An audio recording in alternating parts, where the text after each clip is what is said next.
Talking Tea, episode 5 of Andor. We're back with everyone. I'm Eric. We got Aaron. We got Connor. We got Herb. We got Skyler. And we are bringing you episode 5, The Axe Forgets, which just is a theme that we will keep talking about this entire episode. What did we think about this episode? Again, it's another builder. We're kind of building to the big climax of the arc, episode 6. What do you guys think? I like this one more than 4. I think this one, yeah, definitely you get to start seeing more of the dynamics of the team. Where before it was like we didn't really know these people. Now we're actually getting to see them interact and kind of understand how they're gonna function as a unit.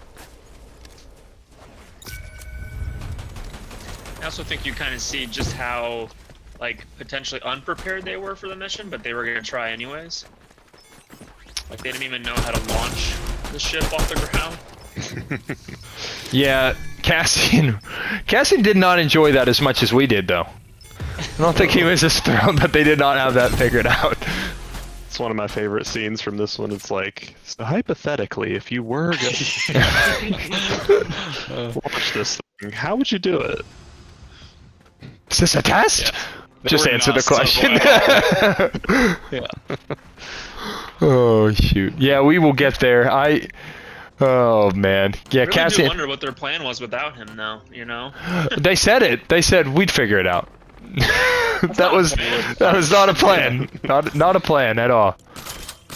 Oh, so yeah, we will. Yeah, I feel like this episode you get to see a lot more of those dynamics. Again, I think strengthening that maybe Vel shouldn't be the leader, which will be a theme for this episode, next episode. But I agree.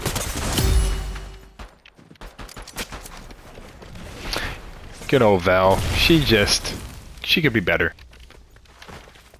Oh, let me read the synopsis here for our episode so we can kind of get going. The Axe Forgets. On Aldhani, Clem hides his past from his fellow rebels, distrust from most of them, particularly Arvel Skeen. Terriman Barcona trains Cassian and the other rebels for the planned heist. While traveling to Aldhani Imperial Garrison, Cassian reveals that he is a mercenary. The team leader Vel decides to continue with the mission and holds off dealing with Clem's past until they have achieved their objectives.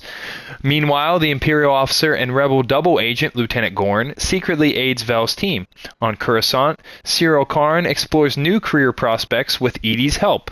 Mon Mothma also establishes a new charitable foundation while managing increasingly tense relations with her husband and daughter, I'd say.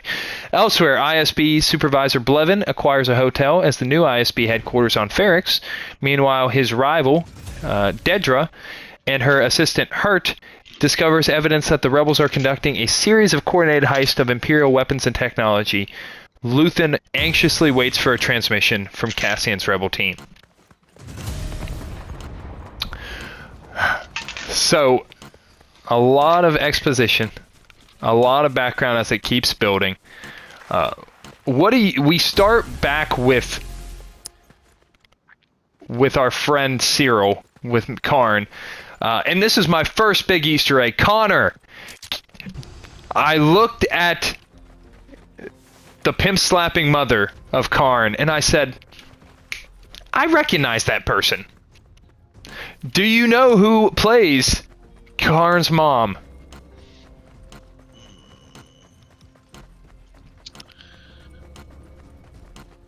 Not offhand, no. We have another Harry Potter actress. Oh, I know exactly who it is now that you said it. And that's hilarious.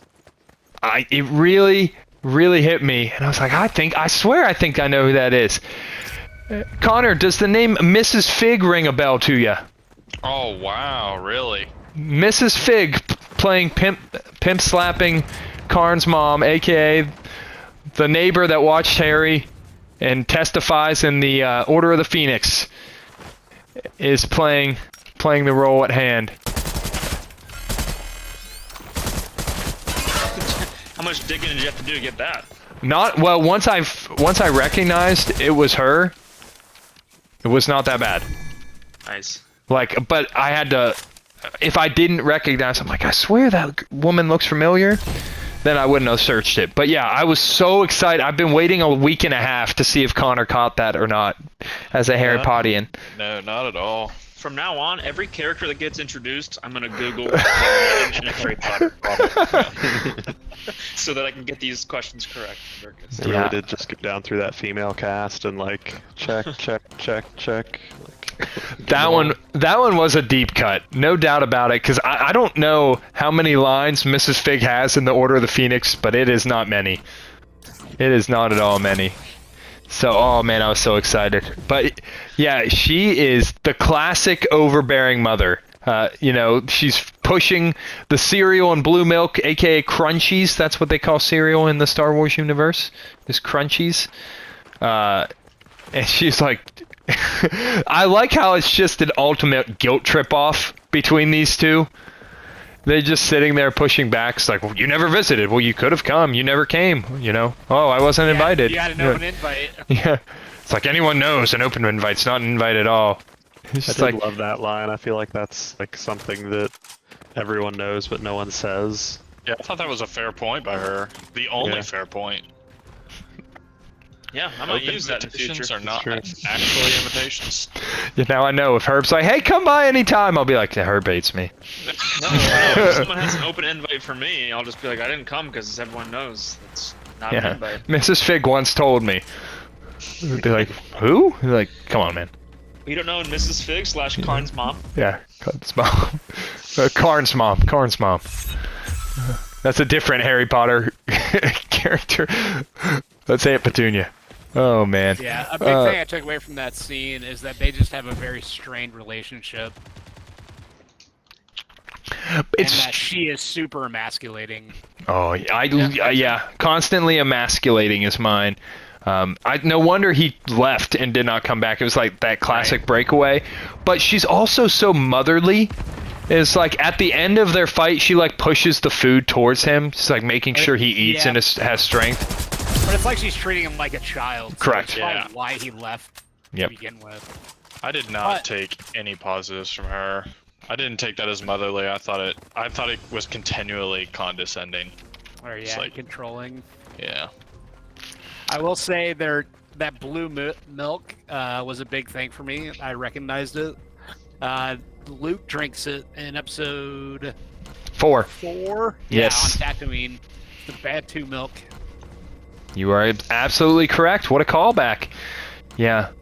It was the... I was like, this has to be something, and I like thought for a minute. I was like, I think it's what Luke drinks. Then I like double checked because I was say something stupid. It was Uncle Owen and Aunt Beru's final meal. Chaz changed tea in this one? Is it the same milk that Luke drinks in episode 9 or whatever in the new trilogy? Remember the last where he's on that island? Yeah. And he drinks the milk from the udders. Man, you gotta get your nourishment. So that begs the question, is all milk in the Star Wars universe from these like giant aardvark things? No, because we see in that same episode that Goat milk. Clem, whatever Clem it is. gets milk from the goats that's white. That is true. Yeah, also bringing back one of my favorite lines of the episode. Skeen saying, finish your milk. We have a long day. And Andor just chucks his milk. He just throws it. It's It's like, don't tell me what to do. Yeah, classic don't tell me what to do. Yeah. Oh, Clem. What a silly guy. But going from one horrible family relationship to another, we go right from Karn and his mother to... No, we go to Aldani first. We do go to Aldani because we have Cassian and he is, just showing Skeen. that he is not trusting anyone. Yeah, Skeen goes through all of Clem's stuff, and he says it's at the order of Bell. But one thing they talk about is tattoos, which is just a number and a barcode. And that's a callback, again, to the Nazis and how they just embroidered numbers on their prisoners. So that was another interesting callback in the Star Wars series to Nazi Germany. But that's where we also learn that Cassian was also in the youth detention system from age 13, I think, to 16. Yep, until he goes into fighting, to war. I wanted to talk about that. Like, what is the timeline of him being discovered by Marva, and then this slave camp? Like, I was confused by that timeline of his youth. So I think, putting it together, Cassian's saved by Marva, but then he gets into trouble in his youth, and then gets sent away to basically youth detention center, and then he gets out and has to serve the Empire, and that's where he goes to that planet and fight in the mud pits. And then he escapes that and eventually comes back to Marva. Okay. It's kind of what I've pieced Yeah. together. I figured it was after he was discovered by Marva, but I didn't know like how he would have also got to these detention camps. But Do you think he was doing something illegal with Marva? Because wasn't Marva doing illegal things as well? Yeah. Like he just got caught. she's a little sneaky too. Yeah, you're right. Sneaky. Sneaky snake. It's a really good description. Skeen also mentions about Stinta that she's already sharing a blanket, if that's what he's wondering. Does anyone have a guess into who she's sharing a blanket with? Well, I think that gets revealed in the next episode. It does. That's why I was saying if anyone had any guesses at that point. But I thought that was a wild comment out of him. I mean, like Clem just looks over and he's like, "Hey, whoa, she's taken. She's taken." He's like, "All right, okay." It's like okay, man. I wasn't even thinking about it, but thanks. Yeah, aren't we supposed to go in? Why she had a limp?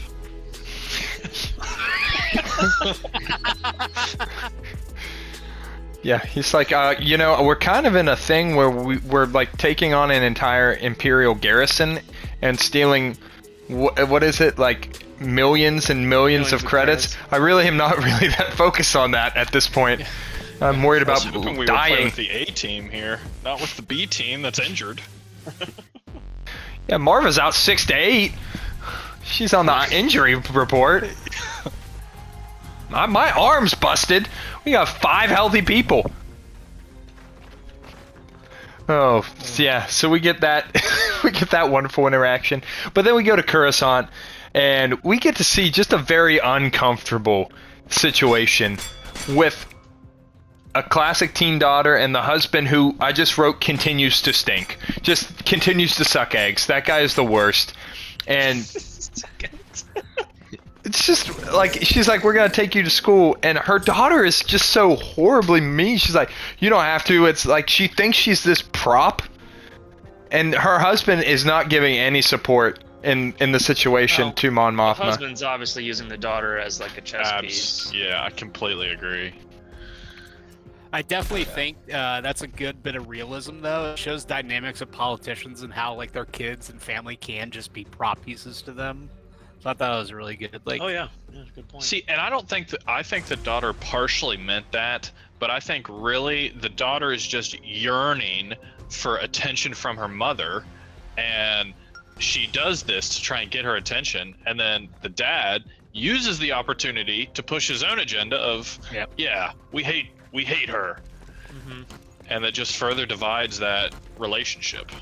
Also, Mon Mothma just like ignores the fact that her daughter like says that she's just a pawn to her. She's like, okay, we're done talking about this. That hurt.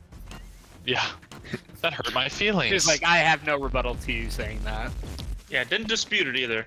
Yeah, that is the question. Does that mean like it was kind of true? Do you feel like, again, we're seeing Mon Mothma, like we're on her side, but like at the same point, do you think there's any like truth in the situation where?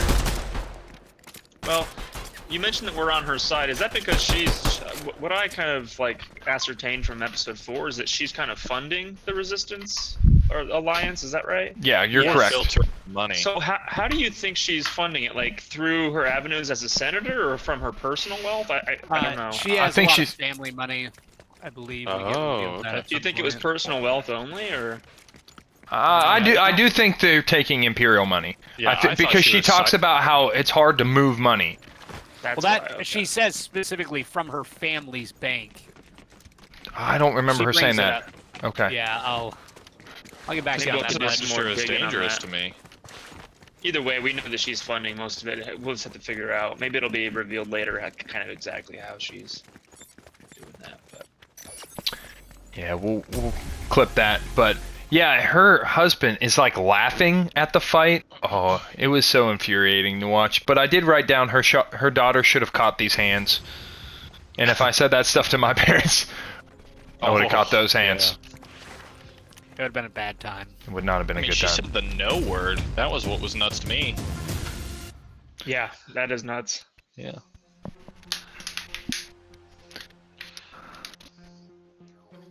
Yeah, I was it's so appalled with his behavior. Like, he really did. Like, he like leaned back and smirked, and when he just smirked, I was like, the daughter is being a teenage girl, but the husband, that was insane. He could catch these hands. Yeah. Well, when he like leaned back and smirked, that's when I really realized like, oh, he's been planting this seed in the daughter's mind to say this type of stuff, and now he's like, ha ha ha, she's listening to me, like, my manipulation worked. Yeah. Manipulating your own daughter, tough. Yeah, you know what? Screw that guy's arc. In one episode, Connor went from this guy's gonna be like the biggest turnaround to nah, never mind. Yeah. Break his nose. well, I mean, in the last episode, like he supports bad people. Like, Yeah, what is the people that Mon Mothma's fighting for? Anyone have that species? It's not Gorn. It's The starts with a Gormans? G. Gorman. So she's fighting for them, and he's inviting the people that are like stripping their human rights, like their rights away, to like dinner. And it's just like they are just so much of a like antagonists to each other. And if she's like, I feel like he's the house husband. Like he has like I have all these causes and I do this and that, but he's around, like he's at home more. I feel like he's around the daughter, so he can always like play like, oh, I'm around. I'm like, kind of can again sift her, manipulate her into thinking like her mom stinks.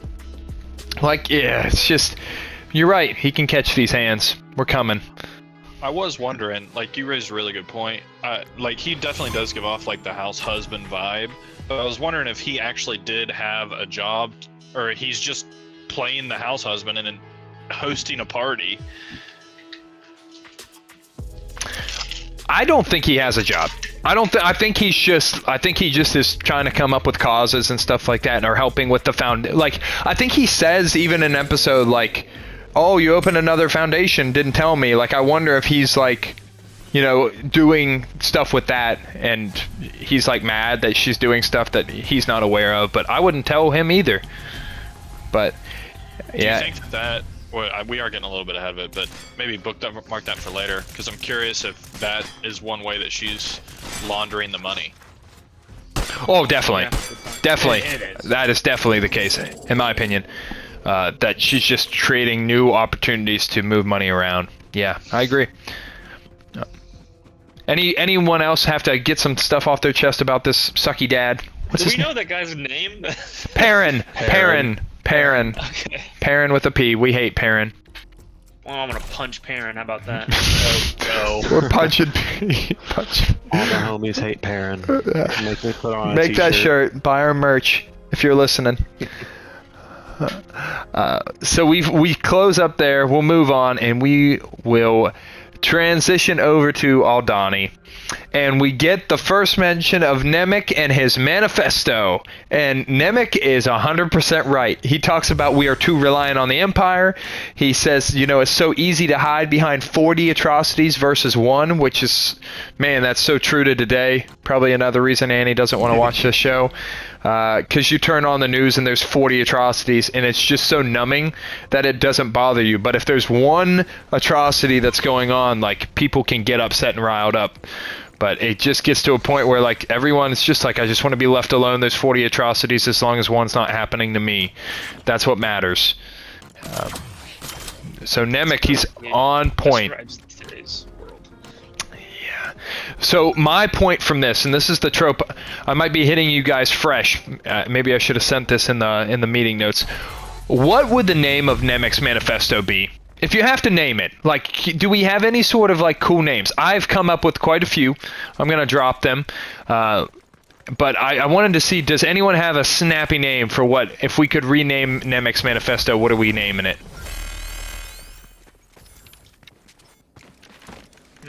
Let me start. Because I have a few prepared, and you guys just tell me what you're thinking. I'm thinking Declaration of Independence just came off the top of my head. I'm gonna go with A New Hope. Oh, that's sick. Also off the top of the head. Trump, no, I don't know. It just came to me. Never heard of this one before. We got Before the Breaking of the Day. A lot of these are mixing Lord of the Rings and Star Wars, just because I felt like Namek represents any of the four characters from our Shire. Space. I feel like they are reminiscent of Elijah Wood and company. He just looks like him. He does look like him, I bet. He does. Right.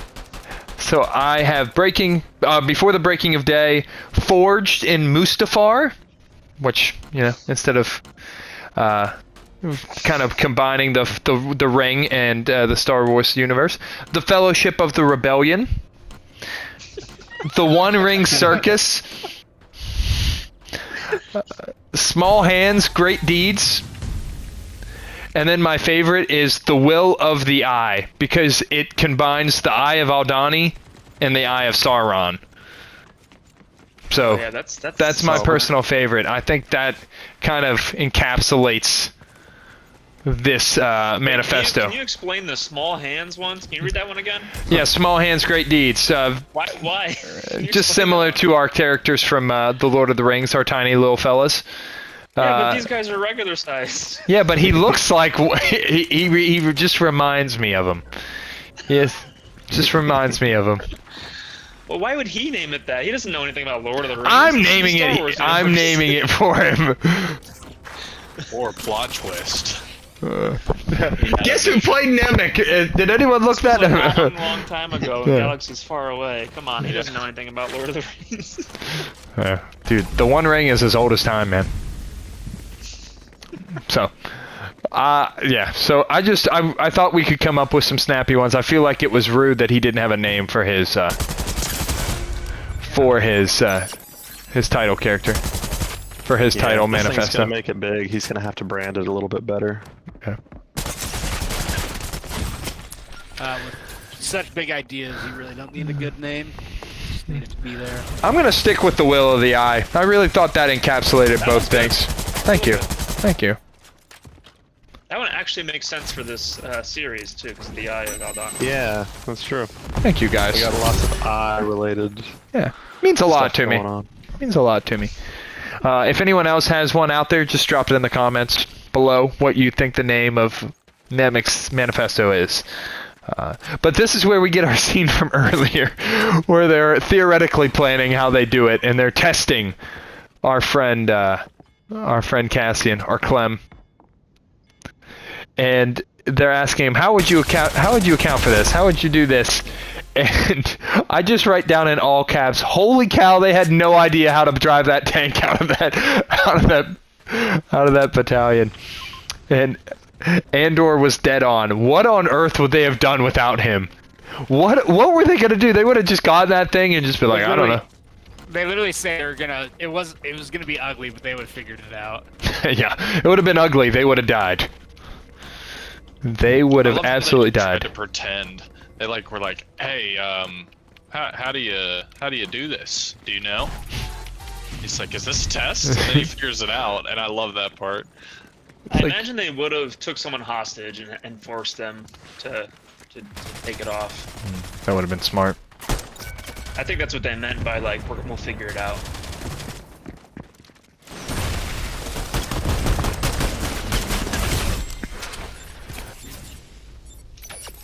So they talk so much about this weight. Does anyone know why? Skyler, do you know why Why is the weight Yeah. so important? That's just a big aviation thing. You can only have so much weight. You have to have it balanced out. We literally do a calculation every time before we fly called a weight and balance to make sure you're not like heavy on one side, which can lean the aircraft or cause it to become unstable. Or not fly at all. Military corner. Yeah, Aaron, write the jingle. I Sorry, do have Skyler. another thing from Military Corner. It's very very realistic how they do their military op training. They do a very small scale, and then later in the episode we see their large scale of like the entrance and whatnot. It's very like real to military training. Based on a small scale, gather all the intel, and then build a full scale replica and train until you have it down to a science, basically, before you perform the op.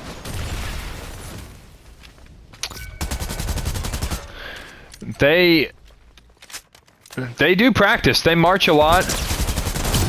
It's very important for them. Our ragtag team, anyway. But yeah, Watch a lot, but yeah, Clem has a lot to learn in 2 days, though, or 2 or 3 days. well, and that's why he's not allowed to sleep. They're like, you will learn all this all night. That calls back to what I said in episode 2. That dude doesn't have to sleep. No, it's a superpower. He took the pill. I called that a long time ago. Well, it's hard to sleep, except for the night before, which we will, of course, get to at the beginning of the next episode. But yeah, there's a lot to do. We transition off of Aldani and we go to Ferrix for, I think, just maybe the only time. And we see Blevins there. He's taking over Ferrix and commandeering the hotel. This is where we get this line where I had the soundboard. And the captain, what is the first thing? He's like, is this going to be good? And the captain's like, can I be made prefect? And I'm like, dude, quit being Percy Weasley and get the job done. What do you need to be? It doesn't even have a pay. He's like, I know it doesn't pay anything. I just want to be a prefect.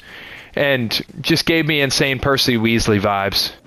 Like, I'm a prefect. It's like, we don't care you're a prefect, Percy. Well, it just shows, like what you said last episode, that like everyone in the Empire is just doing it to move up in the business, basically.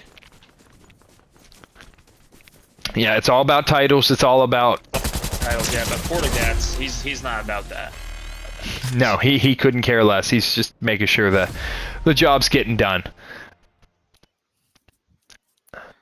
And it's a big call to like puppet government installations, how they just name someone the new like king, queen, president, or whatever whenever they install like a puppet government as they take over areas. So it's just funny callback to that political landscape.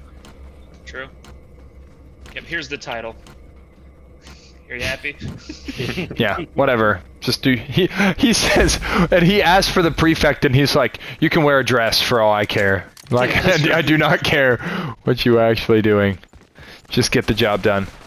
So we get through that, and we go back to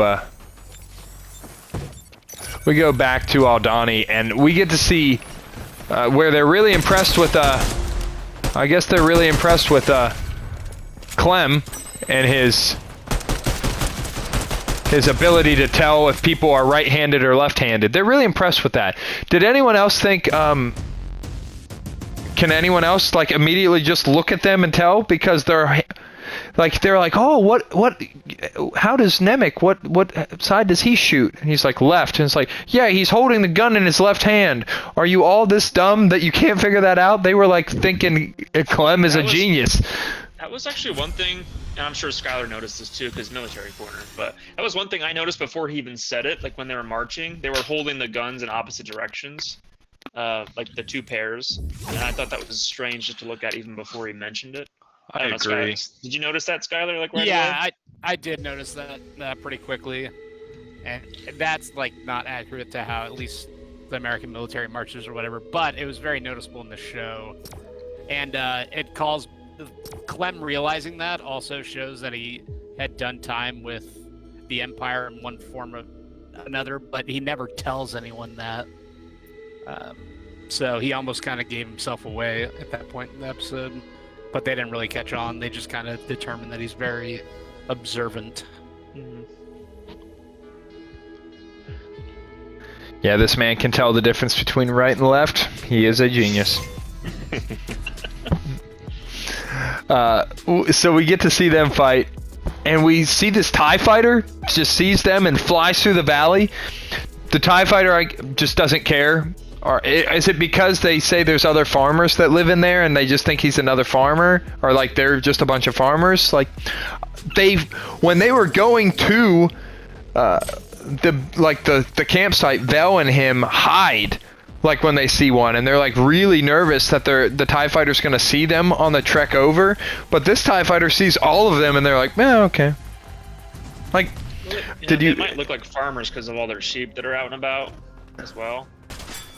But I don't know. Yeah, it just seems like that guy's just doing it to be a jerk and to intimidate the local civilians. Because he just buzzes real low right over them. Yeah. I Connor, thought the best line came right after that. The younger guy, I can't remember his name.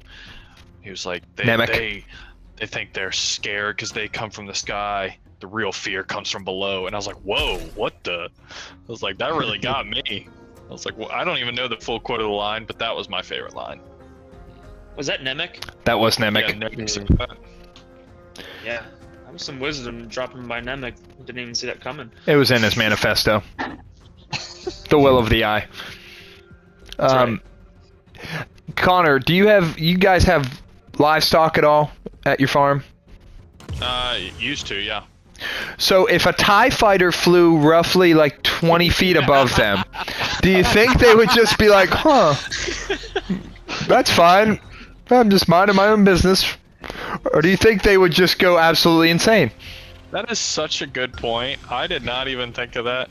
Like, it would be used to, like, small things. Like, I figure that would probably be close to a speeder in this world. But, like, the TIE fighter, that would be equivalent to, like, a helicopter or a jet. Just A jet. right by, and the cow's just gonna be like, oh, another Tuesday. They did not move at all. I watched it a couple times. They're just like, okay, well, that's nice. Unbothered. Like, yeah, like, come on. These people aren't from rural parts of the world. These writers.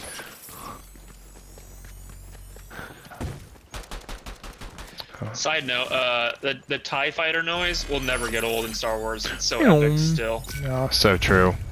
It's awesome. Even though it's the Empire, it's still awesome. The Empire. Big fans.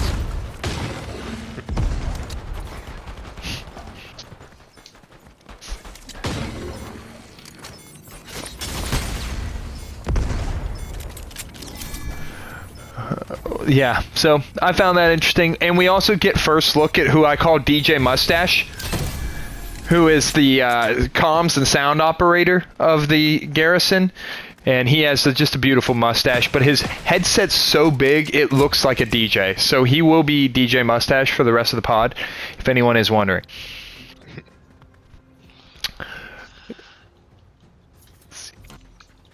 I think he expected more of a chortle out of that one, not gonna lie. I am just trying to find my notes. Back on Coruscant, we get to see Dedra, and she has her own hype man. So Linus is out, but we get this dude. I think his name is Hest. Now he seems a little bit more like slimy compared to my boy Linus. I felt as though this guy was just like saying whatever he could to like try to get on their good side, if that makes sense. Are you talking about the assistant? The Her assistant. Yes, correct. Yeah, there's so many names. It's hard to keep up with. He is a slimer. I don't know what was slimy about him. It just felt like he was like doing whatever he could to get them, like get her to like agree. Like he's always agreeing. He's doing whatever it takes. Like I felt like he's actually kind of simping. Like I think he's like, Yeah. listen, man, we could date. Like that'd be fine. Like I feel like he's very much attracted to her. Yeah, I got that vibe too. He But also I didn't feel the reciprocal. Like I don't think she was kind of vibing with it. No, I do not think there's mutual affection being shared. I think she appreciates his help. But I definitely said he's definitely trying to get with this woman, but he's playing the long game. You know, he's not being too forward, but he's just letting her know, like, hey, I'm here, I'm available. Like without hesitation, he offers to stay late. Like he's like, yeah, no, we got to keep going, we got to keep working on this. I'll stay. He also drops what I thought was just a horrible line. Maybe it was badly delivered. It's too random to be random. I just did not like that line. I thought that was not the best of writing, and maybe it was delivery. I also noticed that one. It's like, it's too random to be random. That's just random. That's the definition of random. Wow.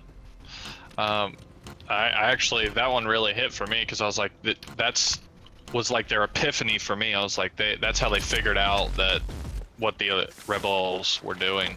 For that one made sense to me. So I also missed that agree, one. Connor, that it made sense to me as well.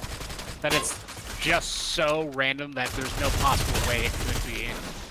because it was intentionally planned to not be Yeah. random. So that's what hit for me. But I like the opposing view.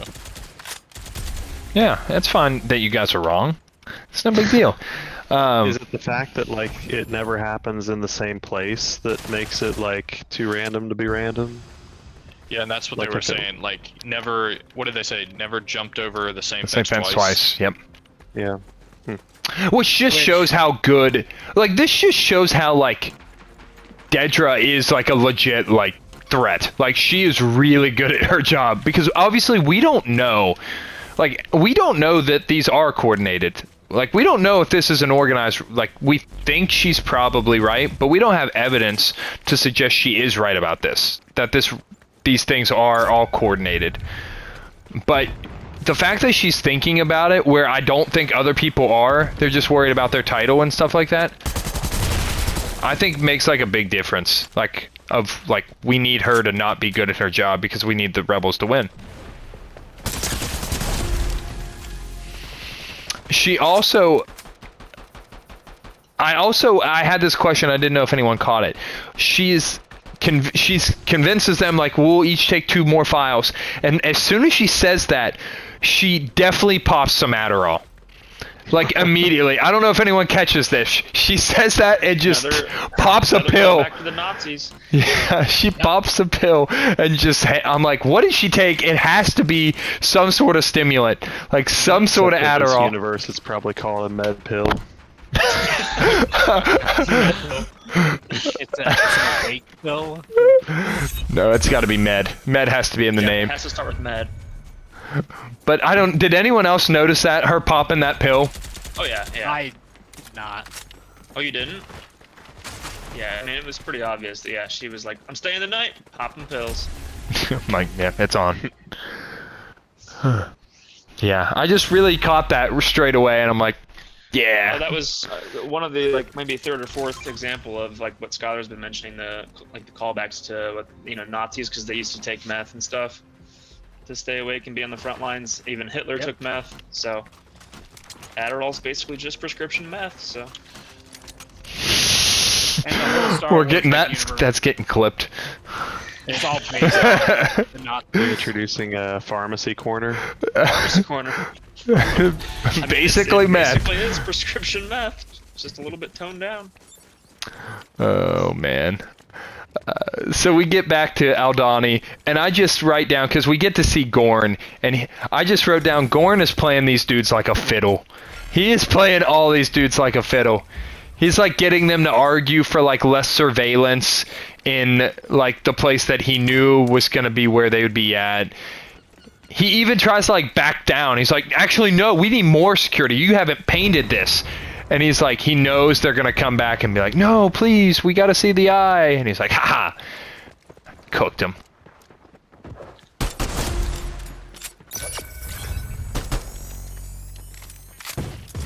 I don't know. I just was really impressed with him. Yeah. Like, because he could have been like, okay, if you say so. But no, he doubles down. He really tries to make them fight. So there's no trace of him being the problem. Yeah, which really gives him an out. So it's like once this happens, he's gonna be like, "Oh crap, man! That sucks," and his cover will be intact. Yeah, I agree. Like, he completely played him. I also think, as they're walking and Cassian reveals he's a mercenary, don't think he should have done that. Like, I don't think that was a good call by him. I don't know what you guys think. I just continually was like, I don't think anyone pushed him to do that. I liked it. Skeen did. Skeen kind of did, because Skeen was obviously on his case because he found the Kyber crystal and didn't he? Right? Is that? Yes, yeah, he did. yeah. Yeah. And then, well, I think what Clem in this case, I think what Clem's like reasoning behind like telling everyone was that he didn't want anyone like looking over his back, like he didn't want to get stabbed in the back, basically on this mission that's basically life or death. If Skeen didn't trust him, so he's just, I'm gonna put it all out on the table, and here we are. Yeah, because I felt like the team was like falling apart, and he's like, I just need to tell them this so that way they have it. Because then he even says it after he tells them he's a mercenary. He's like, listen, you know what I'm in this for, so that way, everybody gets scared the night before, and I understand that, but don't try and use me as a scapegoat. If you're scared, admit it, and then we can go from there. So I think he had to tell them something, and telling them the truth was best case scenario instead of making something else up, because it was immediately believable. Like, he's not a true believer of the cause. He's here for the money. Yeah. You know what? You're selling me. You're selling me on that being the case. This scenario is so important as Cassian talks about the difference between fear and losing your nerve, and really becomes prevalent in the next episode. But he does say, like, I have fear, but there's a difference between being fearful and losing your nerve. And he was saying, don't use me as your scapegoat. Don't blame me for all this. Like, you might have fear, but don't lose your nerve and blame it on me. That is not what's going to happen to me. I'm not going to lose my nerve. And I thought that's a really good difference of explaining the situation. To close out, we do go back to Coruscant, and we see them in the vehicle, them in the car. Mon Mothma and her husband, Perrin, who we hate. Punching Perrin. Punch Perrin. Punch. So, my question is Chloris. Chloris the driver. Good guy? Bad guy? Irrelevant character. Where do you guys land? Empire plant. Okay, bad guy. Ooh. Remind me, say that again. Remind me who that is. Chloris the driver. He's the guy that like drives her around, escorts her around. Oh yeah, that's right. He's a new one. It's inferred or kind of insinuated he's a new driver. I think he's a bad guy. Yeah. Bad guy. Yeah. Yep. I I don't think know they if already he's are good. suspicious of her. I don't know if he's good or bad. I just know he's gonna be important in some way because they mention his name 3 separate times in the episode, like very Okay. pointedly. So Yeah. It's like, why I would think they he's do gonna that? come into play for something. I just don't know what way. What do you got, Aaron? Subconsciously, they're like, hey, remember this guy. I don't really know. My gut would say like irrelevant, but I guess if they're like name dropping him that much, then there's probably a reason. I'm gonna go good guy. I'm gonna take the Nemec point of view that he's somehow like the everyone thinks he's a bad guy, and he's like betraying. He's doing everything he can to like actually protect her. That's gonna be my opinion. So hoping for the best. We'll have a Chloris corner too. Check in on old Chloris. We also see at the end of the episode Carnes' fixation on Cassian, and this goes back to the topic that we didn't bring up, is the discussion between Skeen and Cassian, or Clem, of the axe forgets but the tree remembers. Does anyone understand, did anyone think much about that line and what it means? Oh yeah, that was my quote of the whole 3-episode arc. Like that's the coldest line. We hear from Skeen later in the episode when they're all talking about like their reasons for being there after he pulls up the Kyber crystal. He talks about his brother, and the Empire took over his brother's like tree farm that are centuries old. So it's another, No, it wasn't centuries old, because this is one of my favorite lines. He said he had centuries of trees, which made me laugh so much. Not hundreds, he had centuries of trees. And I was like, what a wild way to say that. And it was such an interesting story that, like, the Empire, they took over his land, but they didn't actually kill him. His brother committed suicide. I was like, oh. Yeah. Basically killed him. Yeah, so like because of But, like, Because of yeah. depression. Yeah, Like putting him still, in a though. bad situation like that.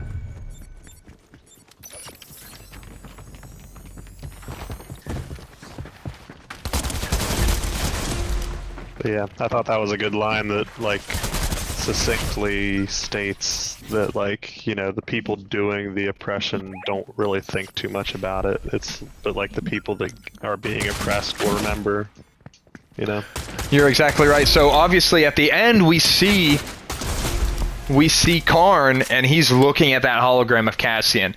And you know he's going to remember Cassian Andor the rest of his life. It's probably his arc as he's coming after Cassian. And you know Cassian, he saw him for a few seconds, didn't even really see his face, saw the back of his head because he held the gun to his head while Luthen's saying, just kill him, and he doesn't. But you know Cassian doesn't know him at all. It's the axe forgets, but the tree remembers. That tree, that Karn, he's going to remember everything. Everything about that's going to be driving him into some sort of, I imagine, some sort of like obsessive situation. It's like Thanos in the Avengers. I don't even know who you are. Everything. I don't even know who you are. That's a great callback. Yeah, so we will see a lot of the axe forgets and the tree remembers. That sound bit would have went hard in this episode. Another part of that quote that I think is really cool is the sentence he says after that. He says, like, now it's our turn to do the chopping. Oh yeah, yeah. Like, Yeah. you know, if the Empire is like, you know, been the axe just beating away at us, now it's our turn to grab the axe and like It's a cold whittle line back. too. You know, yeah. A cold line to follow up with the best line. They really gave Maybe- Skeen some bars. Yes, yes. The thing goes hard, man. The thing goes hard. Lines, by the way. Any lines that we missed? When they were fighting over or not really fighting over, but when the Kyber crystal was revealed, and then Vel was like, "Just give him the stone. You guys can kill each other later." I love that. Yeah, she has no care about what that is. He's like, Yeah, no. one that I thought. liked- Oh, go ahead, Connor. I liked after the story, he said that's as close to an apology as you're gonna get. And I was like, he just told the like most sad story. And he didn't even want to. I thought the same thing. I was like, "That's an apology? Like what?" So I that was a little was confused. not necessarily a favorite line, but like that part, he's like, and then Clem was like, I mean, apology accepted, I guess. I mean, Yeah. What do I say to this? yeah. I also love how Skeen just randomly knows the price of a kyber crystal. But he also says it's worth 30,000. Yeah, he was way off. Luthen said 50. Don't take less than 50. So it's very interesting I wonder what it's actually worth. In my head, I really wanted Cassian, to pull like the sarcasm and be like, "This is worth 30," and he'd be like, "I'd say 50, at least 50."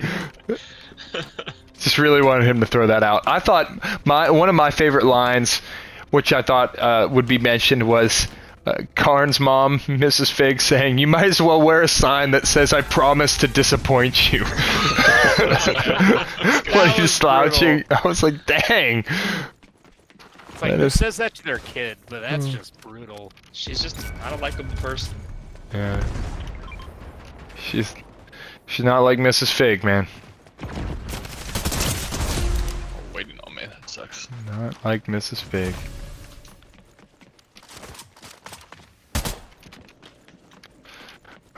But anything else to wrap up? I've been getting to see a parallel between Dedra and Karn. How they're both obsessed, like Dedra is obsessed with like finding the Empire or finding the rebellion, and like all her missing parts and where they're going. And then Karn's obviously obsessed with finding Cassian. I wonder if those two characters are going to intersect at some point because they're showing a lot of similar character traits. And then they unite with a fiery love against the rebellion. And then her assistant gets mad. I couldn't think of the assistant's name, but then I was like, but then we have a love triangle, and then they fight. Dang. The girl's just like, all right, boys, I'm not interested in either. We might get Lisa into this show after all. The hot take I leave with is not a hot take really at the beginning. Mon Mothma's family sucks. Husband sucks, daughter sucks, hands would have been thrown in the argument of everything's about the senator. But there is an argument that Mon Mothma is not a good wife, an enjoyable wife. She keeps things from her family for good reason, because her family sucks. But like that closed offness, that separation, you know, does she really is she like devoting herself as a mother and a wife would? Obviously it's to a higher cost. She's doing so much for the rebellion. They don't know that. But there is an argument to say maybe there is a reason why everyone's so cold. I would agree with that, and maybe it shows a little bit of sight into the life of a politician, and that they can't really have as strong of relationships with their family as much as they want to, due to the sacrifices they are doing for their cause or country.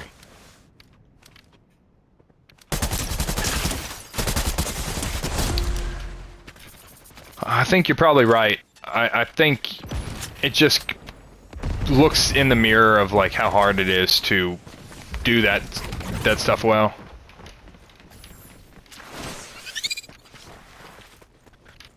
Rough world out there.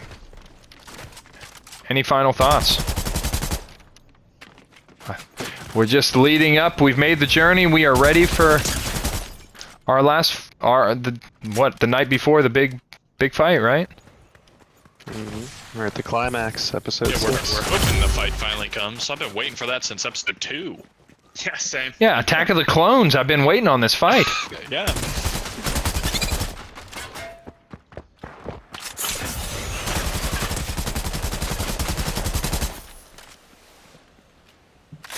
Well, then we got it locked.